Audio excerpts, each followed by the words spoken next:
le prophète Mohammed alayhi salam expliquait à ses compagnons ce qui va arriver aux gens de l'enfer. Il disait ainsi: les gens qui seront introduits dans le feu vont crier de souffrance. Ils vont pleurer, et tellement ils vont pleurer, les larmes de leurs yeux vont finir, et ils vont continuer à pleurer jusqu'à verser du sang. Au lieu des larmes, c'est le sang qui va couler de leurs yeux. Et tu sais pourquoi ils pleurent? Tout simplement, ils souffrent, ils galèrent, et ils vont faire un vœu. Ils vont demander quelque chose à Allah Azawajal. Et qu'est-ce qu'ils vont demander à Allah? Ils veulent qu'Allah Azawajal leur fasse sortir de l'enfer. Ils veulent se racheter, ils veulent se rattraper. Et ils vont demander tout cela à Allah Azawajal. Mais malheureusement, Allah va leur refuser en leur disant: je vous ai laissé beaucoup de temps à vivre pour que vous vous corrigiez, pour que vous vous repentiez, pour que vous reveniez soumis à moi. Et c'est ce que ce verset nous enseigne, de la sourate 35, verset 37. Allah commence ainsi: Wahum yastarikhuna fiha rabbana akhrijina na'mal salihan khayra allazi kunna na'malu.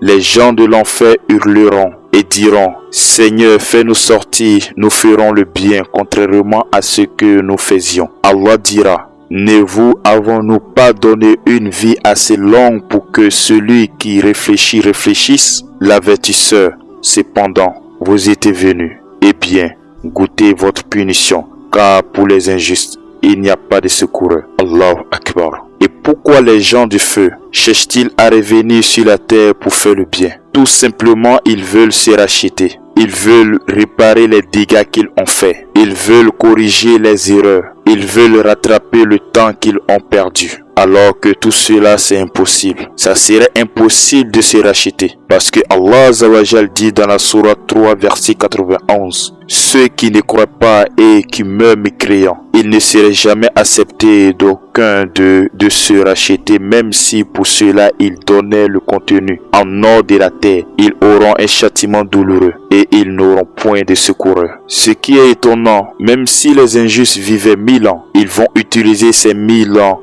pour faire le mal. Et ce qu'Allah a reproché aux gens de l'enfer, c'est le gaspillage du temps et la négligence des avertisseurs. Allah dit ainsi: ne vous avons-nous pas donné une vie assez longue pour que celui qui réfléchit réfléchisse? L'avertisseur, cependant, vous était venu. Allahu Akbar. Non seulement on a gaspillé le temps, mais on a utilisé ce temps pour désobéir à Allah Azawajal, à le régner, à mentir, à être ingrat, à fabriquer des mensonges, à forniquer, à tuer, à diviser, à escroquer, à des choses inutiles qui n'ont pas de sens. Tout cela dans le temps qu'Allah Azawajal nous a donné. Alors que Allah Azawajal a donné seulement un jour de vie à certains de ses créatures, d'autres 6 jours de vie, d'autres 2 mois de vie.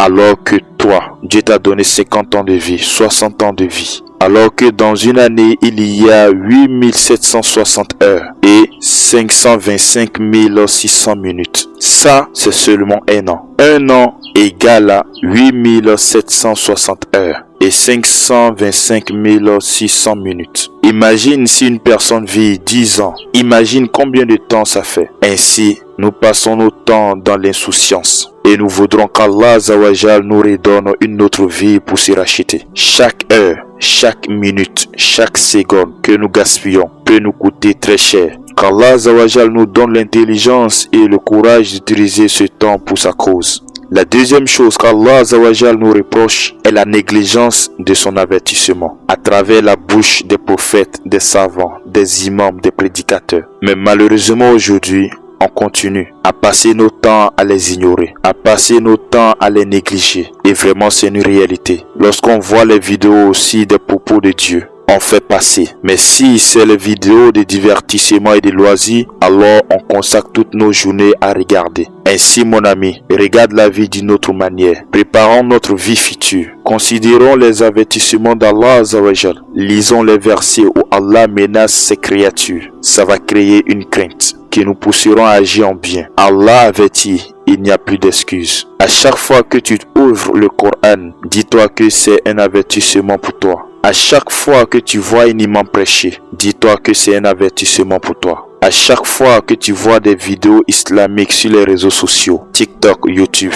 Facebook, Instagram, Telegram, dis-toi, c'est un avertissement pour toi de la part de ton Créateur. Ne la néglige pas, car Allah va te le rappeler. Qu'Allah Azawajal nous donne sa crainte, qu'il nous éloigne des châtiments de ce bas monde et de l'au-delà, qu'il nous maintienne dans le bien, qu'il nous éloigne du feu. Sur ce, on sera à la prochaine vidéo, Inch'Allah. N'oublie pas de liker la vidéo et à t'abonner et à partager cette vidéo au maximum pour me soutenir. Sur ce, à la prochaine.